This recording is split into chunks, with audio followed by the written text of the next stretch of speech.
All right, so here we are. We are at the end. We have all the guys lined up in the back. Let's do it. There they are. Bam. And then we have Scattershot. Here is the history of Transformer G1 Scattershot, the brash leader of the Technobots.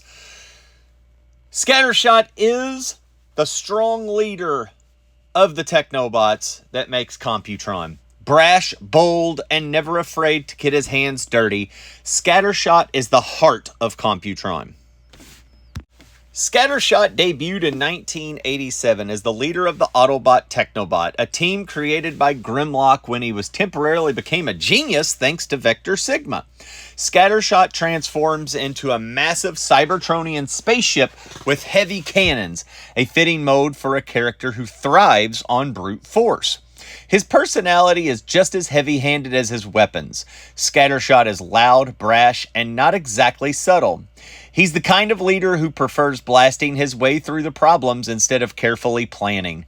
But despite his rough edges, his loyalty to his team is unmatched. And his role as the Technobots commander made him central to their combiner of Computron. Look at that cannon. It's awesome.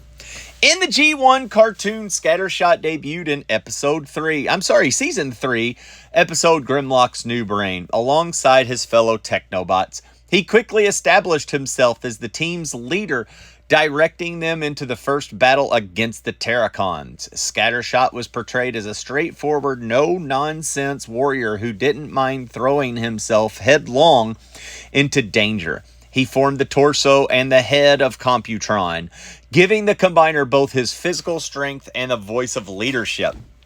The Technobots included Scattershot, also appeared in the Japanese TV series The Headmasters, where Computron played a recurring role in larger Autobot fights against the Decepticons. In Marvel's Transformers comics, Scattershot and the Technobots first appeared in Transformer issue number 46 in 1988. Much like the cartoon origins, Grimlock was responsible for the creation. Scattershot's personality as a brash and aggressive leader carried over to the comics. Through many of his late G1 characteristics and characters, he didn't receive as much of a spotlight as the earlier Autobots did. His biggest role came as part of Computron clashing with Abominus and supporting the Autobots in a large scale. Let's take a look at the toy.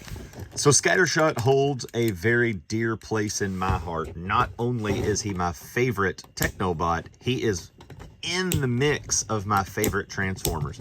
Loved him as a kid. I loved the fact that it had this big cannon that had some spring-loaded action. As you can tell, mine is kind of faded on the plastic, which is, I think, a pretty common thing. However, the face mold looks great. It's very good looking, looks robotish, and to me it looks technical, which is what you want from Computron, Technobots, all this other stuff. There's a bug right there. Let's get that out of here. Size-wise, you can just tell it's not even close for them. Also, in the cartoon, as we've seen some pictures, the scale on these is not as this is. But welcome to Transformers G1 Toys. Now, everybody says he's a triple changer. I do not call him a triple changer. He has a robot mode and he has a jet mode. The cannon mode for me is not so much in for me. So he has a lot of articulation and a lot of things that can happen for him. We are going to do one more video on these guys tomorrow. If you're watching this in real time, this one will be uploaded today, which is Monday, and then Computron will get his own little kind of highlight, and then we're going to get back into the other stuff. We've got some G.I. Joe, Transformers. We've got a wrestling box over here we got to get. So I just wanted to do Computron. I thought it was cool. Hope you all have enjoyed this, but we're not just done yet. So to transform him, also a pretty cool transformation. So the wings fold back out on his legs as such. For this, the cackle piece goes out a little bit, and then the hands fold up and in just like such. The head will go down. The head will go down. The head will go down. Maybe the head won't go down. All right, mine is stuck as all get out right now, so I don't quite understand what's going on with that. There we go. Oh, man, I mean, it's tight. Still tight. There we go. All right, whew. So the one thing that you do have to make sure, at least for me, is that when they are turning, the gun always went up for me.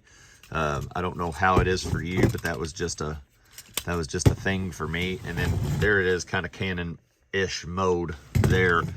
But bring that up, it clicks right in, and what a cool jet. I mean, I like this jet better than I do Jetfire, to be quite honest with you. The Seekers were always my favorite airplane mode because it modeled after the F-15. This is 100% up there for me. The wheel does come down to where it has that landing gear to where it will balance on itself like that. Firepower just all over the place. It's got some cannons right here painted silver. It's got 2 guns right here. If you had the guns, there's more guns that go on him there. That is where the hole for the heads go. We'll show you that later. He's got cannon on the wing, a missile, cannon on the wing, a missile, 2 big afterburners in the back. And dude, if he wants to lay some lumber, you just hit that and I also love the fact that the cockpit is right there. So this presents to me in a manner of a very large spaceship. It did not get that way in the cartoon, but to me, this presents itself almost like Omega Supreme of how big it could be. These guys could be sitting inside of there and flying away, and also even on the takeoff roll, it just goes. I love it. I think it's cool. I think it's a very accurate techno-y airplane for Scattershot. I think it's great. I think it's one of the best Transformers on the Autobot side that there is. I'm more of a Decepticon when it comes to the stuff, but he for me is a top 5 Autobot Transformer toy. I love it. You all can leave me some comments and tell me how bad or anything else it is, but I love it. I love the Technobots. I cannot wait to wrap this video up and combine him and get into Computron. So let's get back to some history. Hope you all enjoyed it. As just seen, the original G1 toy was released in 1987 as part of Scramble City. You could get him in a box to where a lot of the combiner pieces came with, or you could have got him in a gift set. Collectors love his bulky ship and design, which make him stand out as the Autobot leader of the Technobots. Side note there. In the G1 cartoon, Stephen Keener, who also did all of the other Technobots and Scorponok, gave life to Scattershot. Scattershot's toy bio described him as preferring brute force over finesse, which makes him a bit unusual for an Autobot commander. While Optimus Prime is thoughtful and wise, Scattershot is blunt and forceful, more like the Autobot version of Grimlock. Another interesting fact is that Scattershot is one of the very few G1 torso bots who also is a semi-base mode, a playful feature rarely seen other like Hotspot and Onslaught. Again, he's a triple changer. So that's the history of Scattershot, the loud, brash Technobot leader who formed the core of Computron. From his 87 toy debut to his fiery personality in the cartoons and comics, Scattershot remains a fan favorite among Autobot commanders. Now that we've covered Scattershot, there is only one thing to do, and that is to combine and roll out. Next up, Computron. Until then, peace out, home skillets.